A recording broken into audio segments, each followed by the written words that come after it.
부활하신 예수님께서 오늘 갈릴리 호수, 갈릴리 바다라고도 하죠. 또 오늘 성경에 보니까 디베랴,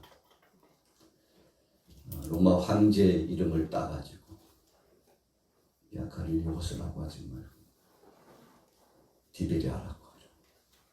또 혹은 게네사렛 이렇게도 표현하는데, 여러분 예수님의 사역이 이 호수가 갈릴리를 중심으로 계속 주위를 돌면서 진행되었죠. 예수님께서 부활하셔서 약 11번 정도 나타내 보여주셨습니다. 부활하신 다음에 40일 동안 계셨는데 늘 제자들과 함께 이렇게 동행하고 그렇게 하신 게 아니에요. 필요할 때마다 나타나셔서 보여주시고 함께 해주셨습니다. 막달라 마리아가 참 절망감 속에 있었는데 사랑의 주님을 만나 뵙는 기쁨과 영광과 축제를 얻었습니다. 또 다른 여인들이 예수님이 어떻게 되셨나 궁금해가지고 찾아갔는데 사랑의 주님을 배울 수 있는 빈 무덤의 기쁨의 영광스러움을 체험했죠. 어떤 때는 베드로 혼자에게 주님이 오셔가지고 구체적으로 수제자인 베드로에게 믿음을 더하시고 그가 흔들리지 않도록 하시기 위하여 오셨습니다. 언젠가는 제자들이 다 모였는데 도마가 없었어요. 그런데 그때 부활하신 주님이 오셔가지고 자신의 몸을 보여주셨습니다. 육체를 보여주셨어요. 제자들은 영인가 해가지고 깜짝 놀랐죠. 그러나 주님은 육체의 부활이 이루어졌음을 제자들에게 알려주셨죠. 도마가 그 얘기를 듣고 예수님의 옆구리에 그 창자국 확인해 봤냐고, 손에 못자국이 분명히 있더냐고 굉장히 궁금했을 겁니다. 나는 그분의 옆구리의 창자국과 손에 못자국을 그 흔적을 만져서 확인하지 않고는 믿지 못하겠다고. 왜 하필이면 내가 없을 때 주님이 오셨지? 서운함이 속에 깃들었었을까요? 얼마 있다가 예수님이 도마가 있는 자리에 오셔가지고 도마야 이리 와. 옆구리 봐. 이게 무슨 자국이게? 창자국이야. 이 손을 봐. 이 팔을 봐. 못자국이야. 내가 너희를 위해서 만 백성들을 위하여 십자가성에 고통당하고 죽은 다음에 사흘 만에 부활해서 이 부활의 증거를 예수님께서 보여주시면서 도마의 신앙관은 어떤 신앙관이었습니까? 확인하는, 의심 많은 그런 신앙이었습니다. 눈으로 봤냐고, 하나님 계신 거 눈으로 봤냐고, 보지 않았으면서 2000년 전에 오신 그 주님 봤냐고, 부활하신 주님 봤어, 그분이 십자가에 못 박혀 죽으신 거 봤냐고 이렇게 말하고 보지 않고는 믿을 수 없는 것이라고 허무맹랑한 그 이야기, 역사의 현장에 있지도 않은 당신들이 증거하는 그것이 헛것 아니겠느냐라고 말한다면, 지금 이 시대에도 주님은 도마에게 말씀하신 것처럼 말씀하신 거예요. 믿지 못하는 자가 아니라 믿는 자가 되기를 원하십니다.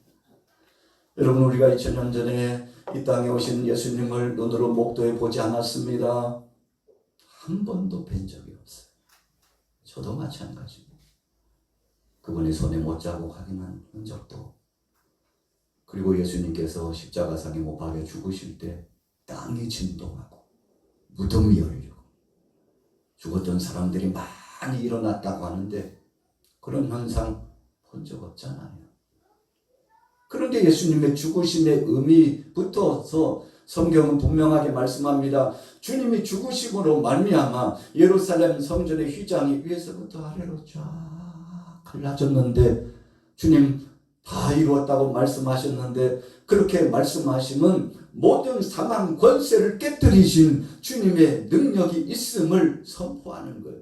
여러분, 부활의 역사를 우리가 인정하고 기억하지만 예수님께서 십자가상에 못 박혀 죽으셨다는 것이 얼마나 중요한 의미가 있는 것인가를 성경 속에서 무덤이 열려지고 죽은 자가 살아나고 주위에는 군병들이 깜짝 놀래가지고 고백하잖아요. 그렇게 부정하고 조롱했던 군병들도 주위에 있는 사람들도 참으로 하나님의 아들이시오, 그리스도이셨다고 여러분 그들이 고백하잖아요.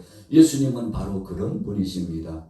그래서 예수님의 십자가에 못 박여 죽으셨던 3일 전에 2000년 전으로 돌아가서 3일 전에 그 사건, 그 일은 역사적인 아주 중요한 역사요. 그리고 난 다음에 3일 만에 부활하신 주님의 역사는 여러분 저와 여러분들에게 소망과 은혜를 주시는 줄로 믿습니다. 할렐루야. 같이 따라해 보겠습니다. 하나님께서 믿어지게 하시니 믿어지는 것입니다.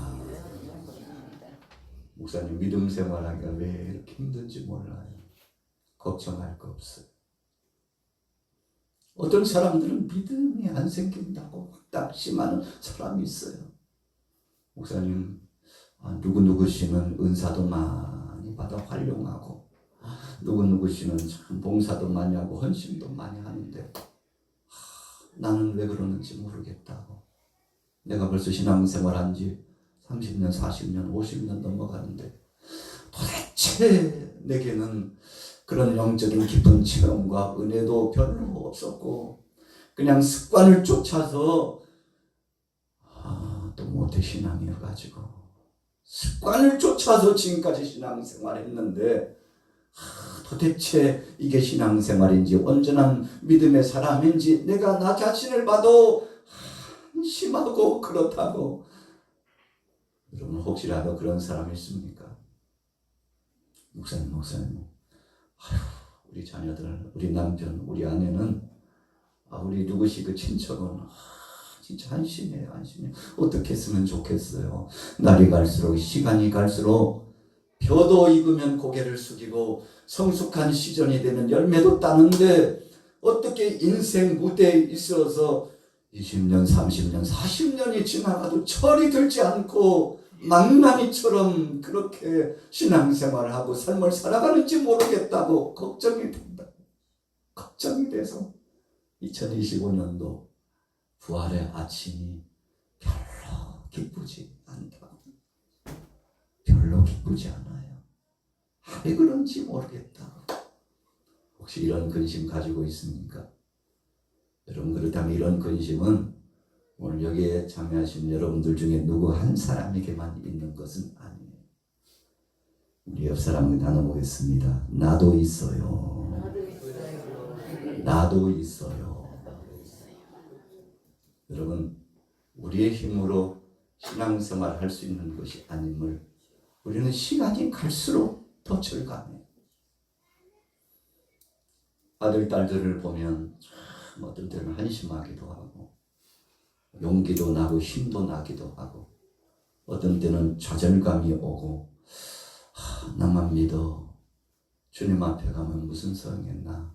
사랑하는 자녀들이 예수님을 영접하고 주님 앞에 가야 되는데 나는 이기주의자야. 하나님 앞에 참 배은망덕한 자인 것 같아. 불충한 자 같아. 주님 장차 뵙게 되면 주님 앞에서 부끄러워서 어떡하나. 이런 생각을 혹시 갖고 있습니까? 옆 사람에게 나눠보겠습니다. 당신은 신실한 사람입니다.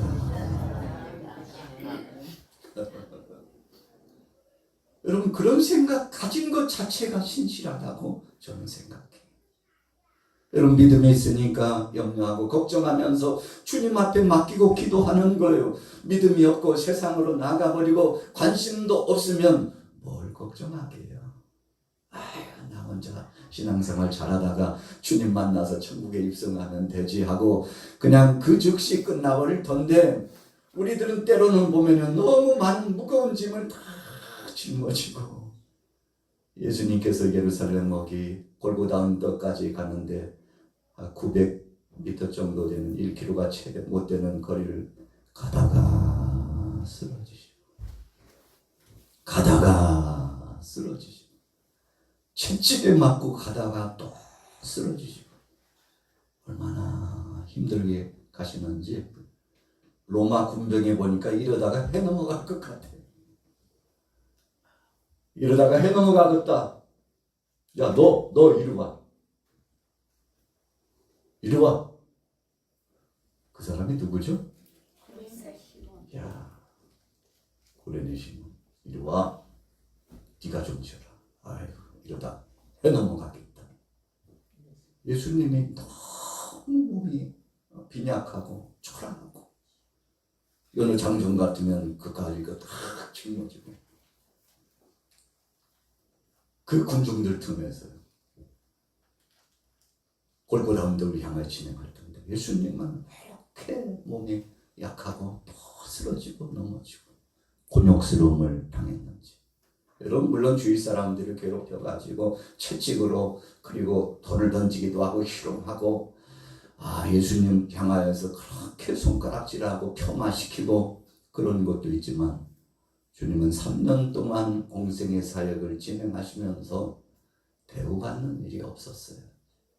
초라하게 그 고난과 고통 쓰디쓴 쓴 잔을 다 마시시면서 사역을 진행하셔가지고 이사야가 말씀한 것처럼 하얀 줄기같이 순한 순같이 마른 잎과 같이 그 초라한 예수님께서 그 길을 가셨던 거 아닙니까? 왜요? 우리 때문에 그렇게 가셨는데 주님도 쓰러지고 더 쓰러졌어요. 주님이 쓰러지는 그 모습을 연상해 보건대 내 모습이 신앙의 여정 가운데 또 쓰러지고 또 넘어지고 또 자빠지고 앞으로만 넘어지는 것이 아니라 뒤로도 넘어지고 좌로도 넘어지고 우로도 넘어지는데 그때마다 2000년 전에 쓰러지신 주님을 부축하고 일으켜주는 사람은 없었지만 우리가 쓰러지고 넘어질 때 사랑의 주님께서 바로 옆에 측근히 가까이 오셔가지고 일어나. 짐이 무거우냐? 내가 대신 져줄게. 뭐 크게 이야기해봐. 무슨 이야기야? 주님 더 이상 걸어갈 수가 없네요. 뭐라고? 걸어갈 수가 없다고요. 너무 힘들고 지쳐서 몸이 곤고하고 곤욕스러워서 질병의 고통에 눌리고 세파에 흔들리고 이런저런 무게감 속에 쓰러져서 더 이상 갈 수 없다니까요. 일어나. 내 등에 업혀라. 내가 너를 업어줄게. 여러분 주님께서 우리를 업어주시고 지금까지 인도하신 것을 믿으시기 바랍니다. 할렐루야. 여러분 부활절의 의미는요, 우리 주님께서 전부를 체휼하시고 담당하셨다는 의미 부여를 우리 마음속에 기억하고 생각하는 날입니다. 그래서 1년 중에 성탄절도 있지만 맥주절도 있고 추수감사절도 있지만 여러분 부활주일은 또 다른 의미가 우리 속에 다가오는 거 아니겠습니까? 죽었던 자를 살리는 회복의 영광스러움을 예수님께서 우리에게 선물로 주셨는데 얼마나 감사한지. 오늘 본문으로 돌아가 볼게요. 21장 1절부터 같이 읽습니다. 시작.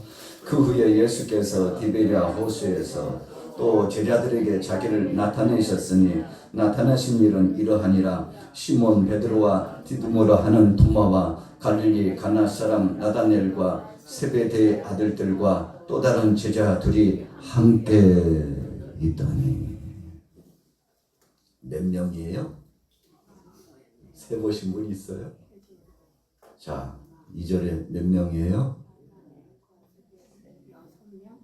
네? 6명이에요? 7명이에요?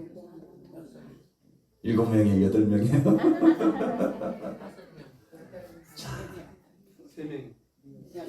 자, 시몬 베드로, 디두모라 하는 도마, 갈릴리 가나 사람 나다나엘, 세베대의 아들들 몇 명이에요? 2명 플러스 또 다른 제자 몇 명? 둘. 몇 명이에요? 성경을 읽을 때 7명. 전에도 보여주셨지만 오늘 예수님께서 함께 임재하여 주시고 그들과 동행해 주셨어요. 이유가 뭡니까? 절망감에 봉착하고 있는 저들을 주님께서 사랑하셨고 저들을 도와주시고 용기 백배에서 삶의 의욕을 내려놓고 살지 말고 이제는 용기 있게 믿음을 가지고 살아갈 수 있도록 해주려고 저들을 도와주시려고 오늘 예수님 오신 겁니다. 쓰러지고 또 쓰러졌는데 아무도 일으켜 세워주는 이가 없어요. 자기 힘으로는 일어날 수 없는 인생입니다. 여러분, 그래서 구원이라고 하는 것은 견인이라고 표현해요. 마치 포크레인으로 확 해서 크레인으로 끌어올리는 것처럼 주님께서 우리를 붙들어 일으켜 주시고자 하시는 것인데 오늘 디베랴 바닷가에 7명의 제자. 앞잡이는 누구였어요? 베드로. 야, 고기 잡으러 가자. 야, 고기 잡으러 가자. 그런데 어떻게 됐죠? 고기를 잡았나요? 못 잡았나요? 고기를 못 잡았어. 그 다음 성경 읽어봐야 되겠죠. 3절부터 읽습니다. 시작.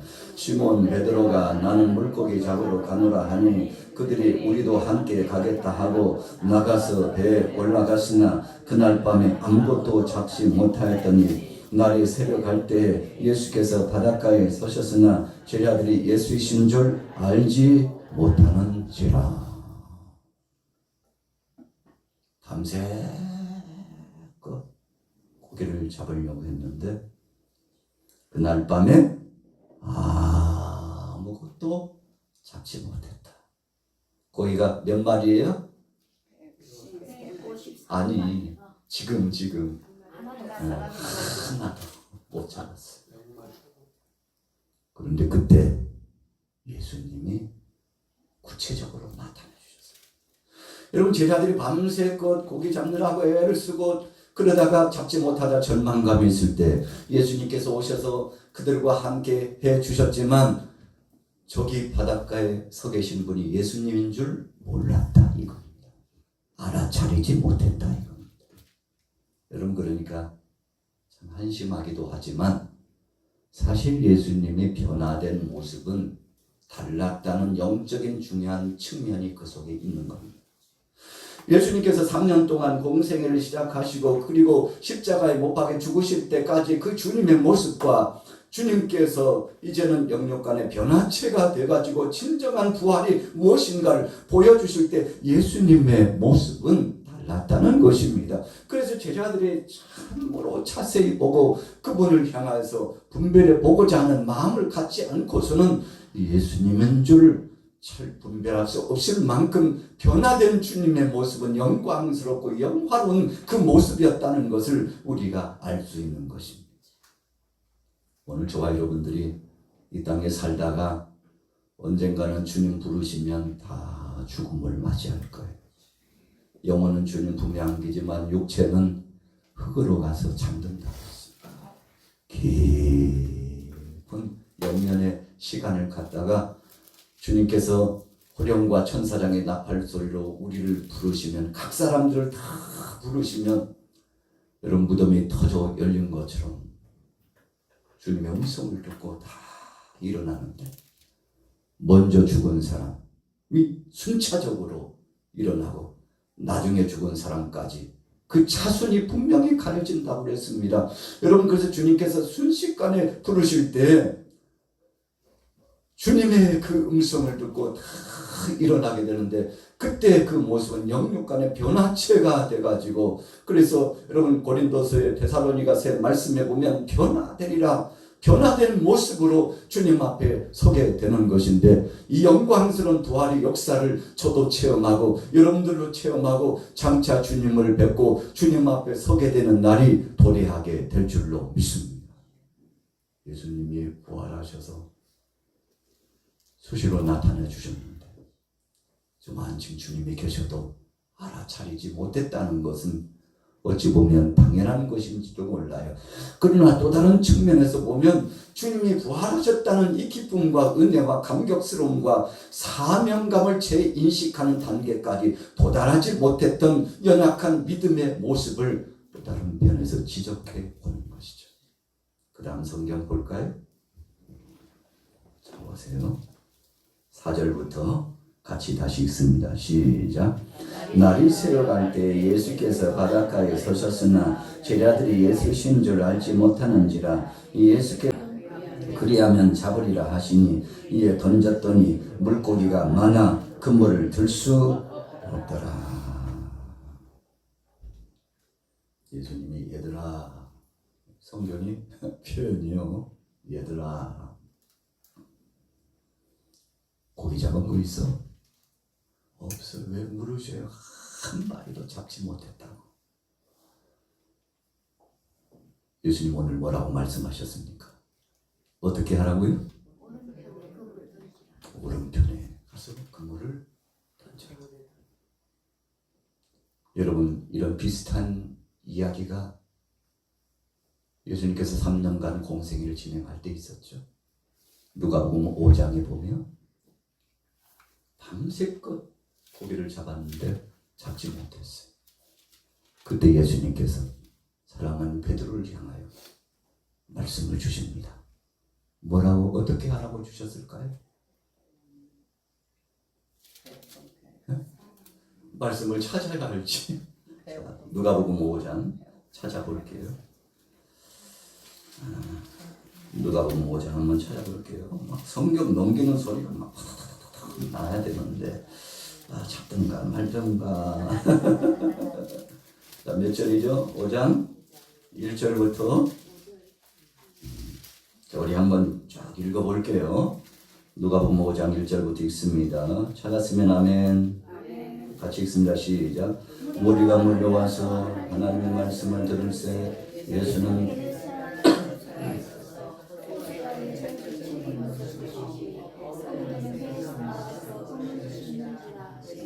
예수께서 한 배에 오르시니 그 배는 시몬의 배라. 육지에서 조금 때기를 정하시고 앉으사 배에서 무리를 가르치시더니 말씀을 마치시고 시몬에게 이르시되 깊은 데로 가서 그물을 내려 고기를 잡으라. 어디로 가서 그물을 내리라고요? 깊은 데로 가서. 부활하신 주님이 오셔서는 어떻게 하라고요? 배 오른편에 그물을 내리라. 여러분, 처음 초입에는 깊은 데로 가서 그물을 내라. 부활하신 주님이 오셔서는 야야, 오른편에 던져, 오른편에 던져. 베드로가 사랑하는 제자들이 순종하고 나가서 진행했더니, 여러분, 누가복음 5장에는 자, 어떻게 됐죠? 6절에 누가복음 5장 6절 우리 같이 읽어보겠습니다. 시작. 그렇게 하니 고기를 잡은 것이 심히 많아 그물이 찢어지는지라. 그물이 어떻게 됐다고요? 찢어지는지라. 아이고. 자, 오늘 본문 말씀에는 어떻게 표현되어 있죠? 자, 21장 5절부터 읽겠습니다. 5절부터 시작. 예수께서 이르시되 얘들아 너희에게 고기가 있느냐 대답하되 없나이다. 이르시되 그물을 배 오른편에 던지라. 그리하면 잡으리라 하시니 이에 던졌더니 물고기가 많아 그물을 들 수 없더라. 예수께서 사랑하시는 그 제자가 베드로에게 이르시되 주님이시라 하니 시몬 베드로가 벗고 있다가 주님이라 하는 말을 듣고 겉옷을 들은 후 바다로 뛰어내리니라. 아멘. 여러분, 둘 다 주님 말씀에 순종했더니 기적의 역사를 체험했습니다. 여러분, 어떻게 보면 예수님은 한 마리도 안 잡으셨대요. 그때 오셔가지고 여러분, 우리 인생 여정 가운데서 공허할 때 그때 주님의 그 사랑이 얼마나 크고 주님이 함께 하신 그 은혜가 얼마나 복된 것이었는가를 절감하게 된다는 것입니다. 그물이 찢어질 정도로 엄청난 물고기를 잡았어요. 주님의 은혜입니다. 오늘 본문 말씀 속에서는 얼마나 잡았나 봤더니 11절 말씀에 보세요. 얼마를 잡았어요? 11절 시작. 시몬 베드로가 올라가서 그물을 육지에 끌어올리니 가득히 찬 물고기가 53마리라 이같이 많으나 그물이 찢어지지 아니하였더라. 누가복음 5장에는 그물이 찢어지는지라. 오늘 요한복음 21장에서는 그물이 찢어지지 아니하였더라.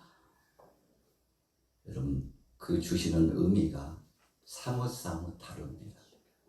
그러나 그 의미가 어떻든지 간에 주님께서는 제자들에게 소망을 주시고 싶었어요. 힘을 주시고 싶었어요. 그리고는 그 제자들이 주님과 함께 동행하고 주님 말씀에 순종하면 어디를 가든지 기적과 능력을 나타낼 수 있다는 복음주의적인 은혜와 능력을 제자들에게 선물로 주시고 싶었어요. 너희가 나를 믿고 내 말을 의지하고 내 이름으로 나가면 어디서든지 명하고 선포하면 기적의 역사와 능력의 역사가 나타나는데 너희 속에서 발동된 능력이 아니고 바로 주님의 권능과 주님의 이름과 주님이 주신 은혜를 쫓아서 허락하신 범주에 따라 역사를 체험할 것임을 예수님께서 말씀해 주신 겁니다. 오늘 여러분들의 가정에도 이런 은혜의 역사가 나타나기를 예수님의 이름으로 축복합니다. 오늘 예수님이 오셔서 153의 기적의 역사를 보여주셨는데 제자 가운데 그래도 예수님을 알아본 제자가 있었어요. 누군가요? 요한. 자, 봅시다. 몇 절에 나와 있죠? 7절. 우리 같이 읽어볼게요. 7절 시작. 예수께서 사랑하시는 그 제자가 베드로에게 이르되. 예수님이 사랑하시는 그 제자가 누구예요? 요한 사도. 요한이 보니까 베드로 예수님이시오. 예수님. 여러분, 그래도 그 많은 제자 가운데 영안이 열리고 마음이 열리고 주님에 대해서 깊은 은혜를 이 속에 저버리지 않고 간직한 제자가 그 와중에 엄청난 일을 경험한 그 와중에 절망감 속에서 한 마리도 잡지 못한 그 연약하고 퇴락된 분위기 가운데도 사랑의 주님이 임재하시고 함께 하시니까 시몬 예수님이셔. 그러니까 그때 그 말을 들었던 베드로가 눈을 비볐을까요?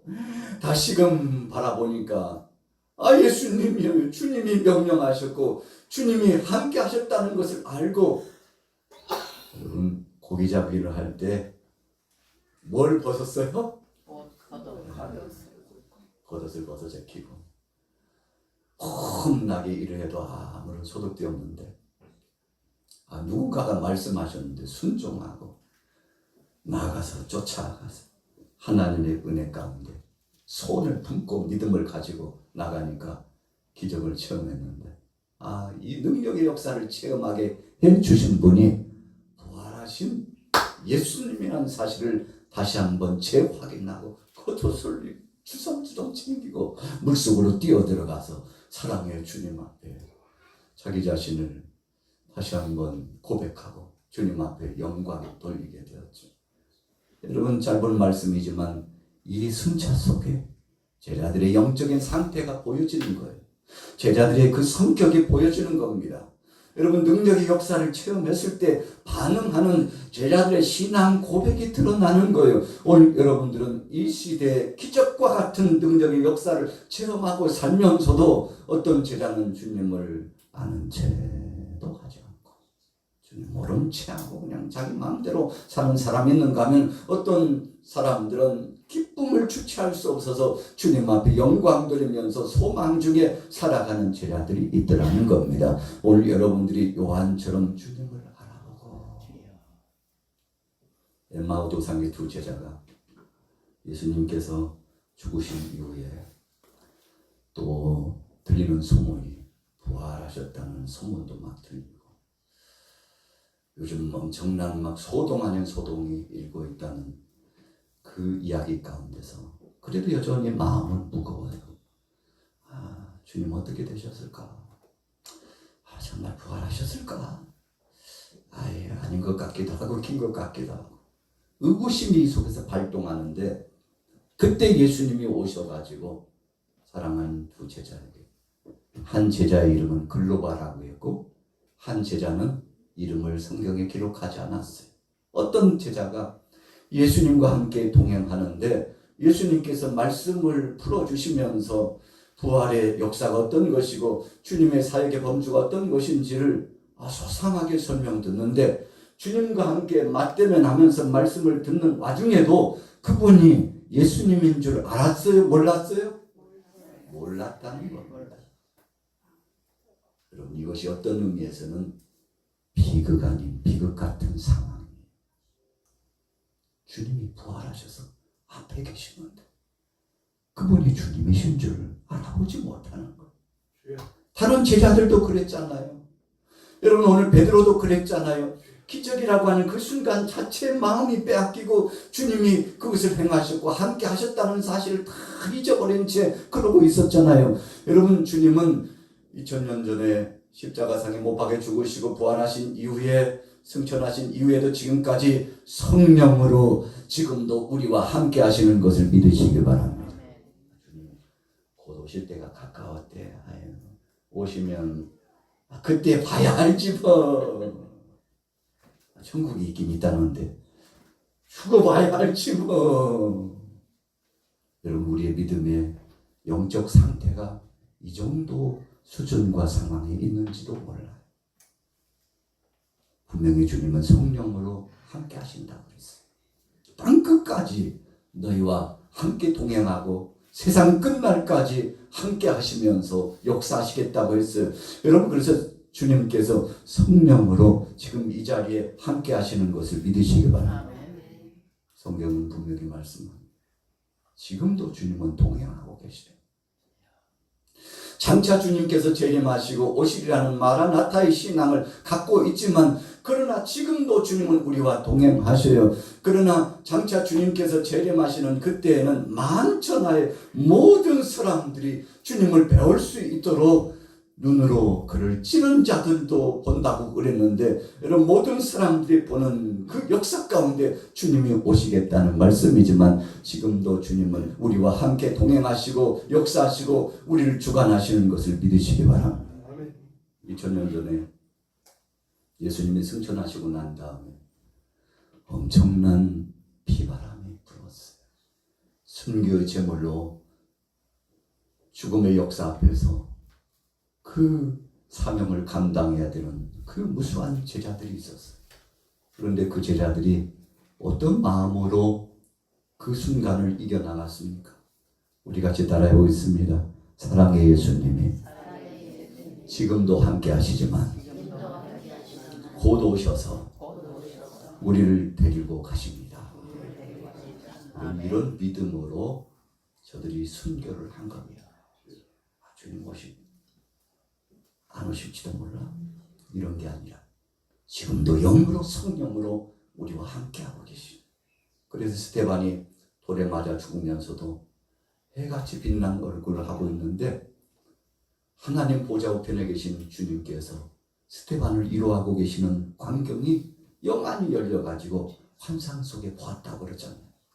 여러분 그래서 주님은 지금도 성령으로 우리와 함께 하시기 때문에 우리는 고랑되어 신앙생활을 하는 겁니다. 하나님이 아니 계시고 하나님이 여기에 임재하시지 않는다는 생각이 아니라 지금도 함께 하신다는 믿음으로 살아가기 때문에 정직히 행하고 두려워하지 않고 담대하고 어떤 상황 속에서든지 의연하게 하나님이 살아계셔서 역사를 주관하시기 때문에 그분 앞에 맡긴다는 믿음으로 살아가므로 오늘 여러분들 속에 이런 부활의 소망과 주님의 다시 오심에 대한 재림을 기대하는 이 믿음이 충만하게 성령 안에서 함께 하시기 때문에 2025년도 부활주를 맞으면서 여러분들의 가정과 여러분들의 삶 속에 은혜와 복이 넘쳐나게 될 줄로 믿습니다. 아멘. 여러분 오늘 본문 말씀 마무리 줘볼게요. 자, 8절 해보세요. 8절부터 읽습니다. 시작. 다른 제자들은 욕지에서 거리가 불과 한 50칸쯤 되므로. 자, 전에도 제가 강의했는데 50칸이면 몇 메타 정도라고 그랬죠? 자, 여러분들 주석에 보면 2번 몇 큐빗? 200큐빗. 1큐빗이 정확하게는 45.5, 약 50cm. 그럼 200큐빗이면 몇 미터 정도 될까요? 100m가 채 못 돼요. 약 90m. 그런가요? 제가 계산해 보니까. 그러니까 이렇게 보면 간격을 띄어가지고 있는데 50칸이라고 그랬는데 200큐빗이라고 했으니까 계산해 보니까 여러분 90m 정도, 100m가 채 못 되는 거리에 있는 사람들을 불러가지고 도움을 청할 만큼 놀라운 은혜의 역사를 체험하게 됐잖아요.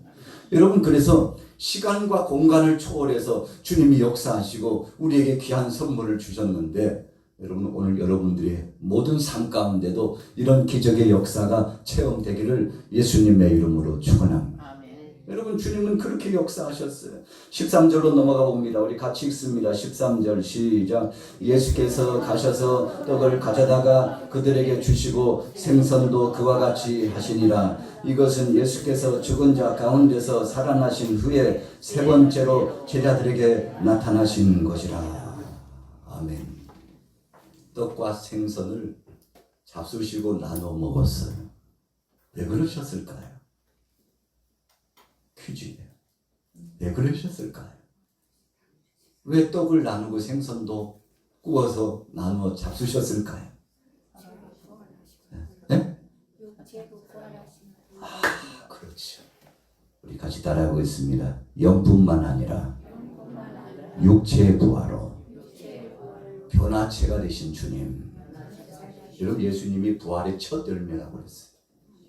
앞으로 우리가 부활의 영광을 체험하면 2000년 전에 예수님께서 영육간의 변화체의 모습을 보여주시면서 그리고는 음식도 나누어 잡수시면서 부활이라고 하는 것이 이런 것이라는 것을 몸소 보여주셨는데 오늘 저와 여러분들이 이런 영광스러운 부활의 역사를 장차 체험하게 될 줄로 믿습니다. 여러분 그래서 복음의 진수는 이미 2000년 전에 예수님께서 부활의 첫 열매로 보여주신 거예요. 아, 영으로 모습이 보이는 것 같은데 왜 안 만져줘? 아니야. 도마 만져봐. 아이고 놀래요. 영으로만 오신 줄 알았더니 육체의 부활이 맞네요. 손바닥에 못자국도 만져봐. 도마가 얼마나 기쁘면서도 부끄러웠을까. 여러분 그래서 주님이 확실한 부활의 증거를 나타내 주셨는데 오늘 여러분들이 이런 부활의 소망을 가지시고 살아가셔서 믿음으로 승리하기를 예수님의 이름으로 축원합니다. 사람이 죽으면 육체가 다 퇴색해져가지고 티끌처럼 사라져. 여러분 그런데 주님이 부르시면 어디서부터 몰려왔는지 변화체가 돼가지고 살아있는 몸으로 영육간의 변화체가 돼가지고 주님이 부활의 몸을 보여주신 것처럼 우리도 주님을 만나 뵙게 되는데 그때 먼저 간 성도들도 만나고 주님 앞에서 다 얼굴과 얼굴을 맞대며 보게 될 것이라고 그랬는데 우리는 이 부활을 믿습니다. 할렐루야. 주님 부활하심이 나의 부활이라는 것을 믿습니다. 그래서 우리 믿음의 사람들은 사람이 죽으면 눈물을 흘리고 막 통곡을 하고 그러지 않아요. 오히려 찬송하고 주님 앞에 영광 돌리고 주님의 나라에 먼저 가서 주님 품에 안겼다고 참 기쁘고 영광스럽고 복된 날이라고 그렇게 해서 하나님 앞에 영광 돌리고 함께 기쁨과 위로를 나누는 거 아니겠습니까? 오늘 저와 여러분들에게도 이런 소망에 넘치셔서 부활 소망으로 승리하게 되시기를 예수님의 이름으로 축원합니다.